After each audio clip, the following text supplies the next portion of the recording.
నాకు రాజకీయాలు, నాకు డబ్బు సంపాదనకి, నాకు డబ్బు సంపాదన, నేను బిగ్ యాక్టర్. నేను నెంబర్ 1 యాక్టర్ని కాదేమో, కానీ నా స్థాయిలో నేను బాగా డబ్బులు సంపాదించగలిగే యాక్టర్ని. ఓడిపోయినా కానీ, సినిమా ఫ్లాప్ అయినా కానీ డబ్బులు చేసుకునే కెపాసిటీ ఉంది నా సినిమాలకి. అది మీ అందరి అభిమానం, ప్రేమ వల్ల. మరి అలాంటి నేను ఎందుకు రావాలి రాజకీయాల్లో కంటే, అది నా ఆవేదన, నా బాధ్యత. పాలిటిక్స్ నా బాధ్యత. అంటే ఎంతసేపు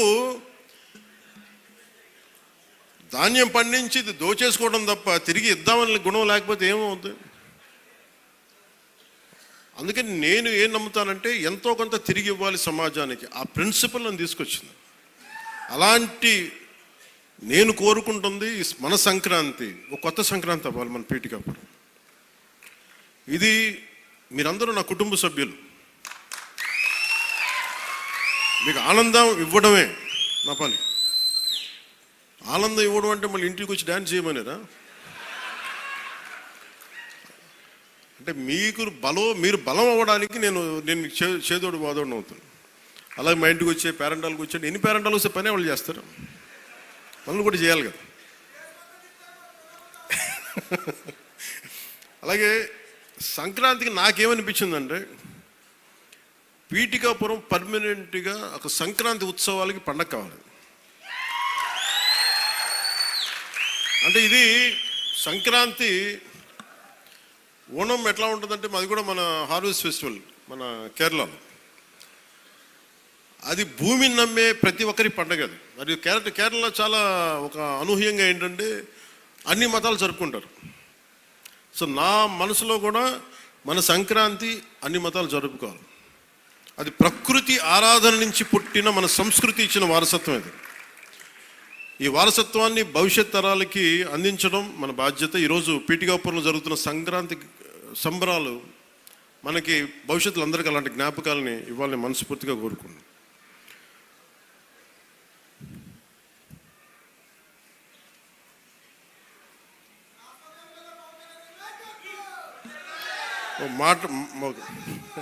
అలాగే సంక్రాంతి అనగానే నేను మెయిన్గా ఎందుకు చాలా నాకు అనిపించిందంటే, గోదావరి జిల్లాలండి, కోడిపందాలండి, జోదాలండి, సంక్రాంతి తాలూకు అంటే సంక్రాంతి అంటే కోడిపందాలు, జూదాలు, పేకాట. ఓకే, నేను సరదా, నేను అదేం కాదంటలేదు, చేసేవాళ్ళని చేసుకోమని చెప్పి నాకు ఇబ్బంది లేదు. కానీ అంటే నేను తెలంగాణ స్నేహితులు కూడా చెప్తా ఉంటాను. హైదరాబాద్ నేనే ఇంట్లో ఉంటే, నేను హైదరాబాద్లో ఉంటే ఇప్పుడు 10 years బ్యాక్ మేము ఎక్కడికి వెళ్తా అంటే మేము భీమవరం వెళ్ళిపోతా ఉండే, లేదంటే మేము తూర్పుగోదావరి వెళ్ళిపోతాం. దేనికి అంటే మేము అక్కడ ఈ కోడి పందాలకి ఎంత డబ్బులు వేస్తారని నాకు తెలియదు కూడా తెలియదు. నాకు అప్పుడు అర్థమైంది. అంటే నేను అనేది సంక్రాంతి అంటే కేవలం కోడి పందాలు, పేకాట, జూదం దగ్గరికి పరిమితం అయిపోతే రాంగ్ ఇండికేషన్ వెళ్తుంది సొసైటీకి. ఇంకెక్కడ వెళ్ళాం మనం. అది మార్పు రావాలి అంటే, ఎందుకంటే మన సంస్కృతిని మనల్ని దేనికైతే అసలు మూలం ఎట్లా ప్రారంభం అది మర్చిపోయాం అనుకోండి, మర్చిపోతే అది దారి తప్పేస్తాం. అప్పుడు మీకు మెకాలే చెప్పినట్టుగా ఒకరిని దెబ్బ కొట్టాలి, ఒకరిని సంస్కృతిని, దేశాన్ని వైపౌట్ చేయాలంటే ముందు వాళ్ళ సంస్కృతిని చంపేయడం.